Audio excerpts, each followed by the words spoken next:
ನಿನ್ನೆ ರಾಜ್ಯ ರಾಜಕೀಯದಲ್ಲಿ ನಡೆದಂತಹ ಕ್ಷಿಪ್ರ ಬೆಳವಣಿಗೆಯಿಂದ ತೀರಾ ದಿಗ್ಭ್ರಮೆಗೆ ಒಳಗಾಗಿರ್ತಕ್ಕಂಥ ರಾಜ್ಯದ ಕಾಂಗ್ರೆಸ್ ಪಕ್ಷ ಇದೀಗ ಮುಂದಿನ ದಿನಗಳಲ್ಲಿ ತನ್ನ ಪಕ್ಷಕ್ಕೆ ಆಗ್ಬೋದಾದಂಥ ಡ್ಯಾಮೇಜನ್ನು ಕಂಟ್ರೋಲ್ ಮಾಡ್ಕೊಳ್ಳೋ ಒಂದು ಪ್ರಯತ್ನದಲ್ಲಿ ಈಗಾಗಲೇ ತೊಡಗಿದೆ.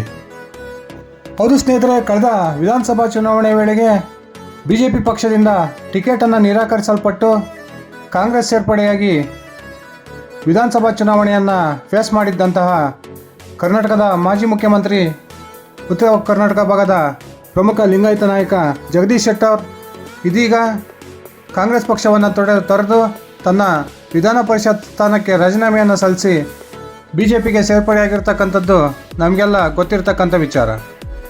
ಈ ಒಂದು ಕಳೆದ ವಿಧಾನಸಭಾ ಚುನಾವಣೆಯಲ್ಲಿ BJPಯನ್ನು ತೊರೆದು ಹೋಗಿದ್ದಂತಹ ಅನೇಕ ನಾಯಕರನ್ನು ಪಕ್ಷಕ್ಕೆ ಮತ್ತೊಮ್ಮೆ ಮರು ಸೇರ್ಪಡೆ ಮಾಡಿಕೊಳ್ಬೇಕು ಅಂತಕ್ಕಂಥ ಪ್ರಯತ್ನದಲ್ಲಿ ರಾಜ್ಯದ BJPಯ ಪ್ರಮುಖ ನಾಯಕರು ನಿರತರಾಗಿರ್ತಕ್ಕಂಥದ್ದು ಕೂಡ ನಮಗೆಲ್ಲ ಗೊತ್ತಿರತಕ್ಕಂಥ ವಿಚಾರ. ಜಗದೀಶ್ ಶೆಟ್ಟರ್ BJP ಸೇರ್ಪಡೆಯ ನಂತರ ಮತ್ತೊಬ್ಬ ಉತ್ತರ ಕರ್ನಾಟಕದ ಭಾಗದ ಪ್ರಮುಖ ನಾಯಕ ಲಕ್ಷ್ಮಣ್ ಸವದಿ ಅವರು ಕೂಡ ಇನ್ನೇನು ಕೆಲವೇ ದಿನಗಳಲ್ಲಿ BJPಯನ್ನು ಸೇರ್ಪಡೆ ಆಗ್ತಾರೆ ಅಂತಕ್ಕಂಥ ಮಾತುಗಳು ಇದೀಗ ರಾಜ್ಯದ ರಾಜಕೀಯ ವಲಯದಲ್ಲಿ ದೊಡ್ಡ ಚರ್ಚೆಯ ಹುಟ್ಟಾಕಿರ್ತಕ್ಕಂಥದ್ದು ನಮಗೆಲ್ಲ ಗೊತ್ತಿರ್ತಕ್ಕಂಥ ವಿಚಾರ. ಇದೇ ಸಂದರ್ಭದಲ್ಲಿ ಲಕ್ಷ್ಮಣ್ ಸವದಿ ಅವರನ್ನು BJP ಪಕ್ಷಕ್ಕೆ ಸೇರ್ಪಡೆ ಮಾಡಿಕೊಳ್ಬೇಕು ಅಂತ ಒಂದು ನಿಟ್ಟಿನಲ್ಲಿ BJP ನಾಯಕರು ಶತಪ್ರಯತ್ನವನ್ನು ಮಾಡ್ತಿದ್ದಾರೆ.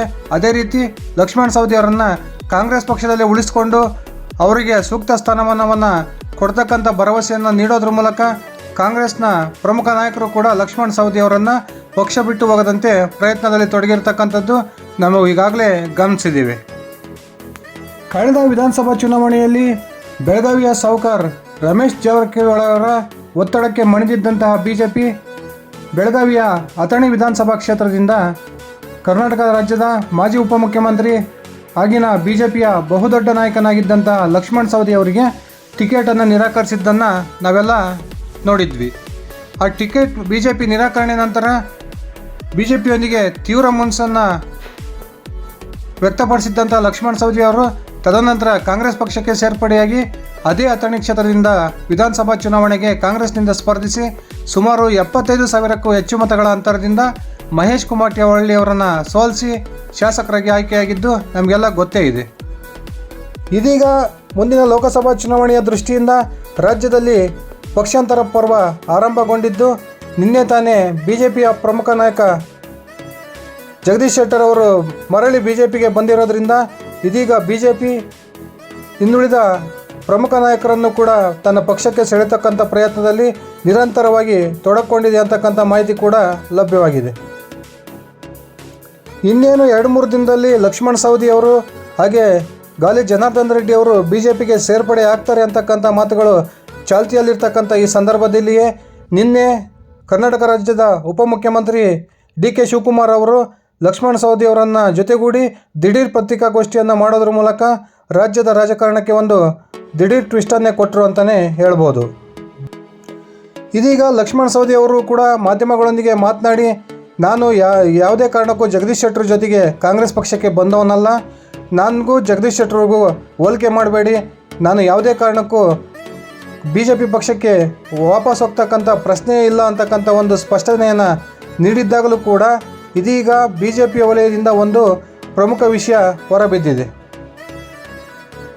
ಲಕ್ಷ್ಮಣ್ ಸವದಿ ಅವರನ್ನು BJP ಪಕ್ಷಕ್ಕೆ ಸೇರ್ಪಡೆ ಮಾಡಿಕೊಳ್ಬೇಕು ಅಂತಕ್ಕಂಥ ಉದ್ದೇಶವನ್ನು ರಾಷ್ಟ್ರೀಯ BJP ನಾಯಕರು ಕೂಡ ಹೊಂದಿದ್ದಾರೆ ಅಂತಕ್ಕಂಥ ಮಾಹಿತಿ ಇದೀಗ BJP ವಲಯದಿಂದ ಬಂದಿರತಕ್ಕಂಥ ಈ ಸಂದರ್ಭದಲ್ಲಿ BJPಗೆ ಮರು ಸೇರ್ಪಡೆ ಆಗೋದಕ್ಕೆ ಲಕ್ಷ್ಮಣ್ ಸವದಿ ಅವರು BJPಯ ಹೈಕಮಾಂಡ್ ನಾಯಕರ ಮುಂದೆ ಬಹುದೊಡ್ಡ ಬೇಡಿಕೆಯೊಂದನ್ನು ಇಟ್ಟಿದ್ದಾರೆ ಅಂತಕ್ಕಂಥ ಮಾಹಿತಿ ಕೂಡ ಇದೀಗ ಲಭ್ಯವಾಗಿದೆ. ಬನ್ನಿ ಸ್ನೇಹಿತರೆ, BJPಯ ವರಿಷ್ಠರ ಮುಂದೆ ಲಕ್ಷ್ಮಣ್ ಸವದಿ ಅವರು ಇಟ್ಟಿರ್ತಕ್ಕಂಥ ಬಹುದೊಡ್ಡ ಬೇಡಿಕೆಯಾದರೂ ಏನು, ಈ ಒಂದು ಲಕ್ಷ್ಮಣ್ ಸವದಿ ಅವರ ಬೇಡಿಕೆಯನ್ನು ಕೇಳಿದಂತಹ BJP ನಾಯಕರಿಗೆ ಯಾಕೆ ಒಂದು ದಿಗ್ಭ್ರಮೆ ಉಂಟಾಗಿದೆ ತಿಳ್ಕೊಂಡು ಬರೋಣ. ಅದಕ್ಕಿಂತ ಮುಂಚೆ ತಾವಿನ್ನು ನನ್ನ ಇಟ್ಕೆ ಹೇಮಂತ್ ಯೂಟ್ಯೂಬ್ ಚಾನಲ್ಗೆ ಸಬ್ಸ್ಕ್ರೈಬ್ ಆಗಿಲ್ಲ ಅಂದರೆ ದಯವಿಟ್ಟು ಈಗಲೇ ಸಬ್ಸ್ಕ್ರೈಬ್ ಮಾಡಿಕೊಂಡು ಬೆಲ್ ಬಟನನ್ನು ಕ್ಲಿಕ್ ಮಾಡಿ. ನಾನು ಕೊಡ್ತಕ್ಕಂಥ ಮಾಹಿತಿ ನಿಮಗೆ ಇಷ್ಟ ಆಗಿದ್ದರೆ ದಯವಿಟ್ಟು ಈ ವಿಡಿಯೋಗೆ ಲೈಕ್ ಮಾಡಿ, ಶೇರ್ ಮಾಡಿ, ಕಮೆಂಟ್ ಮಾಡಿ.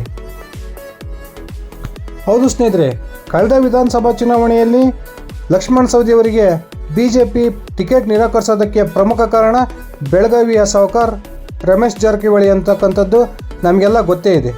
ರಮೇಶ್ ಜಾರಕಿಹೊಳಿ ಹಾಗೂ ಲಕ್ಷ್ಮಣ್ ಸವದಿ ಅವರ ನಡುವಿನ ಜಟಾಪಟಿಯಿಂದಾಗಿಯೇ ರಮೇಶ್ ಜಾರಕಿಹೊಳಿ ಅವರನ್ನು ಸಂತುಷ್ಟಗೊಳಿಸಬೇಕು ಅನ್ನೋ ಉದ್ದೇಶಕ್ಕೆ ಅವರ ಪರಮಾಪ್ತ ಮಹೇಶ್ ಕುಮಟಳ್ಳಿ ಅವರಿಗೆ BJP ಅಥಣಿಯ ಒಂದು ವಿಧಾನಸಭಾ ಟಿಕೆಟನ್ನು ಘೋಷಣೆ ಮಾಡಿತ್ತು. ಇದರಿಂದ ಪಕ್ಷವನ್ನು ತೊರೆದಂತಹ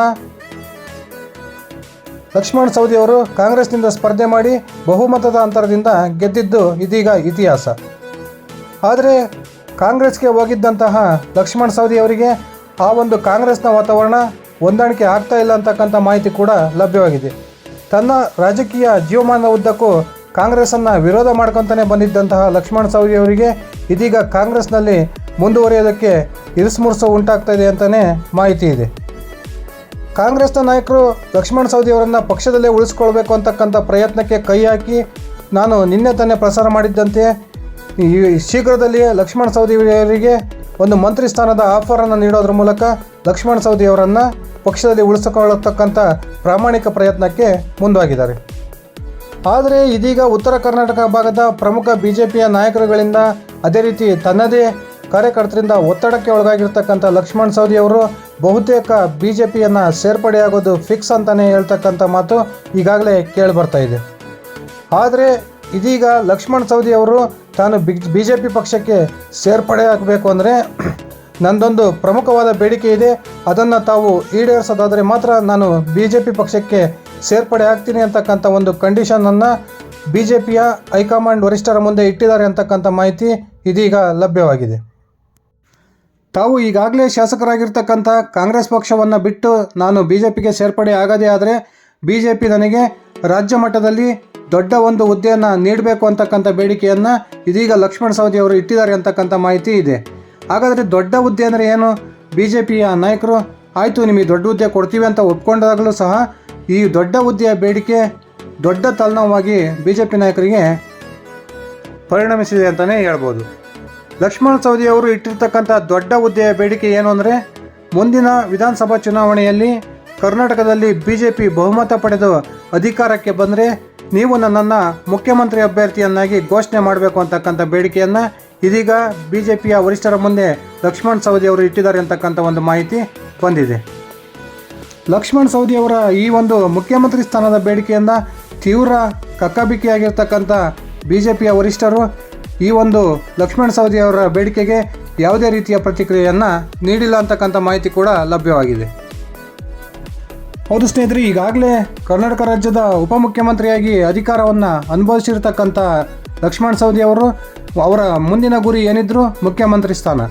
ಈ ಒಂದು ಮುಖ್ಯಮಂತ್ರಿ ಸ್ಥಾನದ ಬೇಡಿಕೆಯನ್ನು BJPಯ ವರಿಷ್ಠರ ಮುಂದೆ ಇಟ್ಟಿರ್ತಕ್ಕಂಥ ಲಕ್ಷ್ಮಣ್ ಸವದಿ ಅವರು ಇದೀಗ BJP ನಾಯಕರ ದೊಡ್ಡ ತಲೆನೋವಿಗೆ ಕಾರಣ ಆಗಿದ್ದಾರೆ ಅಂತಲೇ ಹೇಳ್ಬೋದು.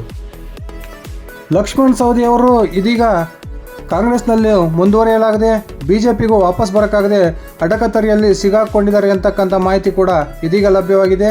ಕಾಂಗ್ರೆಸ್ನ ವಾತಾವರಣ ಯಾವುದೇ ಕಾರಣಕ್ಕೂ ಲಕ್ಷ್ಮಣ್ ಸವದಿ ಅವರಿಗೆ ಅನುಕೂಲಕರವಾಗಿಲ್ಲ.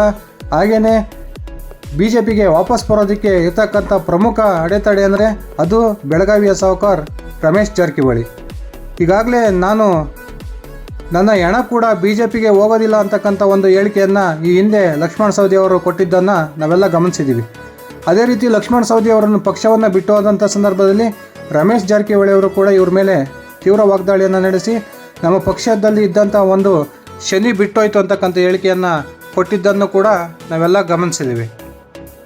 ಹಾಗಾದರೆ ಮುಂದಿನ ದಿನಗಳಲ್ಲಿ ಪಕ್ಷ ಈ ಇಬ್ಬರು ನಾಯಕರನ್ನು ಸಂಧಾನ ಮಾಡೋದ್ರ ಮೂಲಕ ಲಕ್ಷ್ಮಣ್ ಸವದಿ ಅವರನ್ನು BJPಗೆ ಮರು ಸೇರ್ಪಡೆ ಮಾಡಿಸ್ಕೊಳ್ಳುತ್ತಾ ಅಥವಾ ಈಗಾಗಲೇ DK ಶಿವಕುಮಾರ್ ಹೇಳಿದಂತೆ ಲಕ್ಷ್ಮಣ್ ಸವದಿ ಅವರಿಗೆ ರಾಜ್ಯ ಸರ್ಕಾರದಲ್ಲಿ ಮಂತ್ರಿ ಪದವಿಯನ್ನು ಕೊಡೋದ್ರ ಮೂಲಕ ಅವರು ಕಾಂಗ್ರೆಸ್ನಲ್ಲೇ ಮುಂದುವರಿತಾರಾ ಅಥವಾ ತನ್ನ ಬಹು ವರ್ಷದ ಒಡನಾಟದಿಂದ ಇರ್ತಕ್ಕಂಥ BJPಯ ಸಂಪರ್ಕಕ್ಕೆ ಮತ್ತೊಮ್ಮೆ ಬರೋದ್ರ ಮೂಲಕ ಕಾಂಗ್ರೆಸ್ಗೆ ಇವರು ಕೂಡ ದೊಡ್ಡ ಶಾಕನ್ನು ಕೊಡ್ತಾರಾ? ಕಾದು ನೋಡಬೇಕಾಗಿದೆ ಸ್ನೇಹಿತರೆ. ರಾಜ್ಯದಲ್ಲಿ ಈಗ ನಡೆದಿರ್ತಕ್ಕಂಥ ಬೆಳವಣಿಗೆಗಳು ಅನೇಕ ಪ್ರಶ್ನೆಗಳನ್ನು ಹುಟ್ಟುಹಾಕಿರೋದು ಸಹಜ. ಈ ಎಲ್ಲ ಪ್ರಶ್ನೆಗಳಿಗೆ ಲಕ್ಷ್ಮಣ್ ಸವದಿ ಅವರಿಂದ ಇನ್ನೇನು ಒಂದೆರಡು ದಿನಗಳಲ್ಲಿ ಸ್ಪಷ್ಟ ಉತ್ತರ ಬರೋದಿದೆ. ಲಕ್ಷ್ಮಣ್ ಸವದಿ ಅವರ ಬೇಡಿಕೆಗೆ BJPಯ ಕೇಂದ್ರ ನಾಯಕರು ಯಾವ ರೀತಿ ಸ್ಪಂದಿಸ್ತಾರೆ ಅಥವಾ ಕಾಂಗ್ರೆಸ್ ಇವರನ್ನು ಉಳಿಸ್ಕೊಳ್ತಕ್ಕಂಥ ಪ್ರಾಮಾಣಿಕ ಪ್ರಯತ್ನವನ್ನು ಮಾಡುತ್ತಾ ಕಾದು ನೋಡೋಣ. ಇದಿಷ್ಟಾಗಿತ್ತು ಸ್ನೇಹಿತರೆ ನನ್ನ ಇವತ್ತಿನ ವಿಡಿಯೋ.